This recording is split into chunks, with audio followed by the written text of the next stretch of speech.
Buonasera, buonasera a tutti, добър вечер на всички, здравейте, здравейте от una bulgara a Palermo. Buonasera dalla pagina di una bulgara a Palermo. Днес ще ви разкажа малко за белите сицилиански вина, тъй като някой ме питаше относно видовете вина тук в Сицилия. Нямам представа дали ги познавате, тъй като аз самата произхождам от една прекрасна държава, производител на чудесни вина, въпреки че на Запад и в Италия много това не го знаят.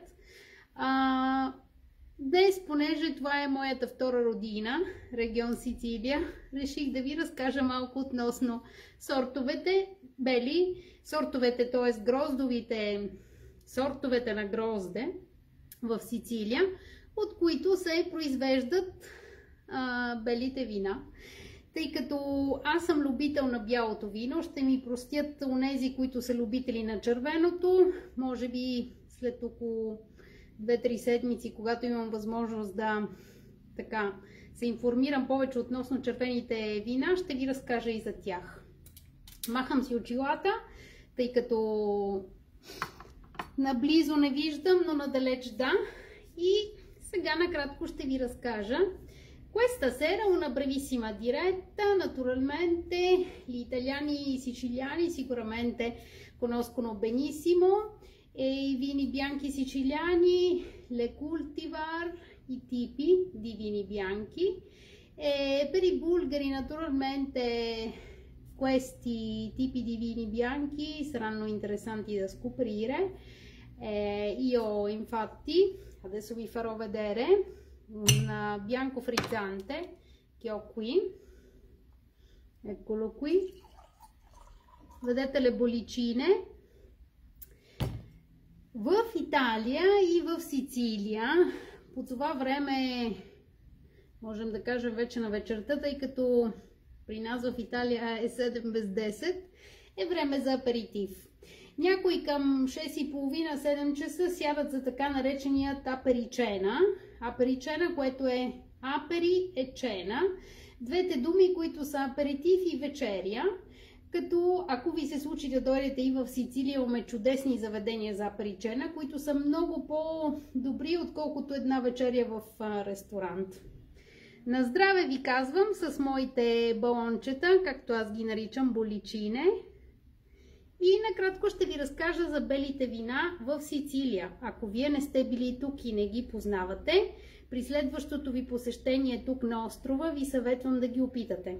На здраве, чин-чин, con le mie bollicine, questo buonissimo Chardonnay frizzantino, produzione Sicilia.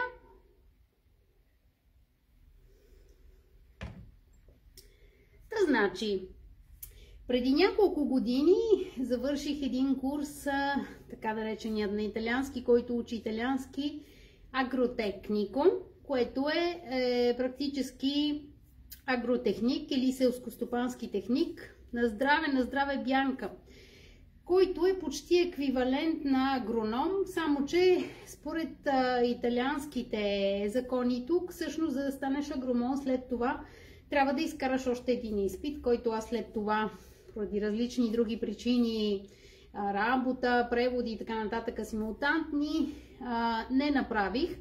Но този курс ми помогна, за да се запозная, тъй като аз съм селскостопанско чедо, баба ми и дядо ми имаха на времето голяма ферма в България и с тях прекарвах моите ваканции. Този курс преди 4 години ми помогна да се запозная с много сортове грозде, различните видове сирена в Сицилия, тъй като на здраве Ваня, тъй като Сицилия е един от най-големите производители в Италия на сирена, на извара, така наречената рикотта, разбира се, на много хубави сортове вина. Тази вечер ще ви разкажа за 4 основни сортове вина, които имаме тук в Сицилия. Който е бил на Еолийските острови, със сигурност познава така наречената Малвазия или Малвазия, която е едно сладко ароматно вино, което е един сорт грозде много старо, може да се каже почти от векове, което се произвежда там и е ниско стъблено. Самата лоза е ниско стъблена. Гроздчетата са много мънички и са много сладки. Обикновенно така наречената вендемия или събирането на гроздето, на всички видове грозде тук в Сицилия, е към края на август, началото на септември. Вече зависи, разбира се, от климатичната обстановка на годината. Малвазията или малвазия, както се казва на италиански, е много хубаво, ароматно и сладко вино. Ако ви се случи да отидете на Еолийските острови, на остров Липари, например, опитайте го задължително, тъй като той има леко кехлибарен цвят и е много ароматно. Когато вие, например, хванете чашата и така го помиришете, усещате един прекрасен аромат на цветя, на мед и е много хубаво. В зоната на Катания имаме едно бяло вино, което си го записах името, защото винаги се обърквам и го забравям, което се казва Кариканте. То расте на едни специални редове, които близо до вулкана Етна, както знаете, там имаме страшно много вулканична земя, тъй като с всяко изригване, всъщност лавата слиза надолу към градчетата и селцата, които са под Етна, и тя се така смесва с земята и благодарение на тази лава, даже скоро един етнолог ще дойде на български, този, който се занимава с изучаването на лозята. Всъщност той каза, че благодарение на тази смесица на лавата с земята, който произвежда в онази зона грозде за вино, всъщност той е става много по-озряло благодарение точно на този микс. Това бяло вино в Катания, ако отидете в зоната на Лингва Глоса, на Заферана Етнея, които са градчетата и селцата точно под вулкана след Катания, опитайте го задължително. Другото вино, което можете да запомните името му, благодарение на така нареченият насеком скакалец, който на италиански се казва грилло. Имаме също така вид вино грилло, което е също и сорт бяло вино, което се произвежда в зоната на Агридженто и в едната част на Трапани. Тъй като който е ходил в долината на храмовете в Сицилия, със сигурност знае, че всъщност между Агридженто и Трапани имаме линията на границата, която е между двете провинции. Надолу зоната, която е пак в провинцията на Агридженто до Менфи, са най-големите производители на вино в Сицилия. Има страшно много изби, в които вие можете да направите, ако сте любители на виното, можете да направите най-различни разходки, където да опитате виното, което избата произвежда, с евентуални така наречени асаджи или проби и опити на различни менюта, които са свързани с виното.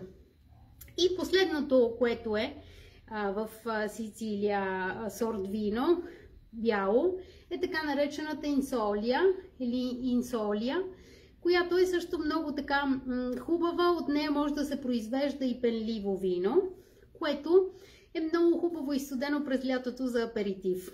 Ако ви се случи, както миналата година с мои приятели от Австрия, които бяха тук на гости в Сицилия, опитахме, то е чудесно с различни морски специалитети, които можете да пробвате, като например салата от морски дарове или ладзупа ди коце, така наречената супа от миди.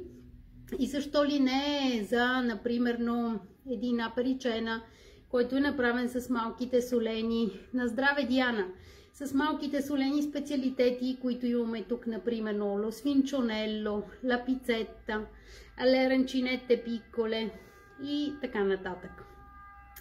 За любителите на кухнята, понеже утре ще бъда в съдебната палата по работа сутринта, след като излезна от съдебната палата, ако успея, Ще ви заведа отново, понеже онзи ден Маргарита ме питаше относно старинните порти на Палермо.